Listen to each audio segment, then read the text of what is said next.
आजकल लोग बोलते हैं कि मैं शुगर बिल्कुल नहीं खाता, लेकिन असल प्रॉब्लम यहीं से शुरू होती है। हम विजिबल शुगर यानी चीनी और मिठाई अवॉइड कर देते हैं, लेकिन हिडन शुगर को इग्नोर कर देते हैं।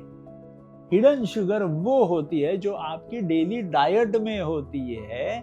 ऑलरेडी वो आपके डाइट के अंदर से आपके शरीर में जा रही है, जैसे ब्रेड है, बिस्किट है, नमकीन है, सॉसेस, पैकेज्ड फूड और इवन नॉर्मल रोटी चावल के फॉर्म में भी। साइंटिफिक लेवल पर समझ ले तो जब आप रिफाइंड कार्ब्स या प्रोसेस्ड फूड खाते हो तो बॉडी उससे डायरेक्टली ग्लूकोज में कन्वर्ट कर देती है। बॉडी के लिए ये ग्लूकोज और table sugar almost same behave करते हैं। मतलब आपने मिठाई नहीं खाई, लेकिन अगर आपने व्हाइट ब्रेड, बिस्किट या मैदा बेस्ड फूड खाया है तो आपकी ब्लड शुगर वैसे ही स्पाइक करेगी जैसे कि आपने शुगर खाने के बाद की हो। जब ये स्पाइक्स बार बार होते हैं तो बॉडी इंसुलिन रिलीज कर देती है। धीरे धीरे सेल्स इंसुलिन को रिस्पॉन्ड करना कम कर देते हैं, जिसे इंसुलिन रेजिस्टेंस बोलते हैं। यही से प्रॉब्लम सीरियस टर्न ले लेती है।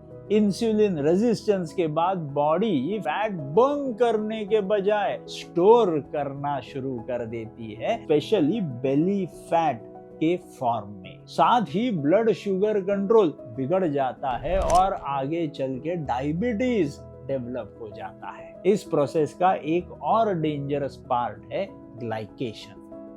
एक्सेस ग्लूकोज बॉडी में प्रोटीन्स के साथ रिएक्ट करता है और हार्मफुल कंपाउंड्स बनाता है, जिसे एडवांस्ड ग्लाइकेशन एंड प्रोडक्ट्स भी कहा जाता है।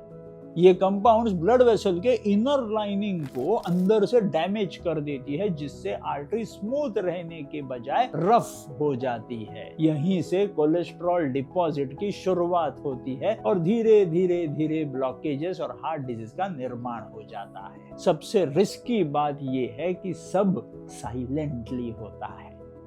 आपको लगता है आप हेल्दी खा रहे हो, लेकिन हिडन शुगर आपके मेटाबॉलिज्म को अंदर ही अंदर डिस्टर्ब कर रही होती है। इंडियन डाइट में मैदा और रिफाइंड कार्ब्स इसका सबसे बड़ा सोर्स होता है। मैदा बॉडी में बहुत फास्ट डाइजेस्ट होता है और शुगर स्पाइक क्रिएट कर देता है, कभी कभी डायरेक्ट शुगर से भी ज्यादा करता है। आयुर्वेद के हिसाब से ये कंडीशन कफ और मेद वृद्धि क्रिएट करती है, जहां बॉडी में स्टिकी और हेवी एक्यूमुलेशन हो जाता है।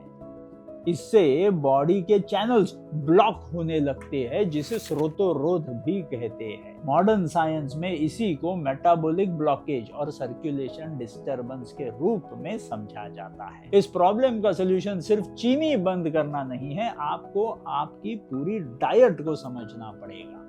आज से एक सिंपल हैबिट शुरू कर दो, जो भी पैकेज्ड फूड खाओगे उसका लेबल पढ़ना शुरू कर दो। इंग्रेडिएंट के लिस्ट में अगर शुगर के डिफरेंट नाम है, जैसे ग्लूकोज सिरप है, फ्रुक्टोज है, माल्टोज है या कॉर्न सिरप है, तो उसे अवॉइड करो। साथ ही जितना हो सके मैदा बेस्ड फूड आइटम्स को रिड्यूस करो, क्योंकि ये साइलेंटली शुगर जैसा ही इफेक्ट अंदर निर्माण कर रहे हैं। सिंपल बात ये है कि असली दुश्मन वो शुगर नहीं है जो आप रोज देख रहे हो, बल्कि वो है जो चुपके से आपकी प्लेट में आकर के बस रही है। अगर आपने हिडन शुगर को पहचान लिया और कंट्रोल कर लिया तो आप अपनी हेल्थ का डायरेक्शन कंप्लीटली चेंज कर सकते हो।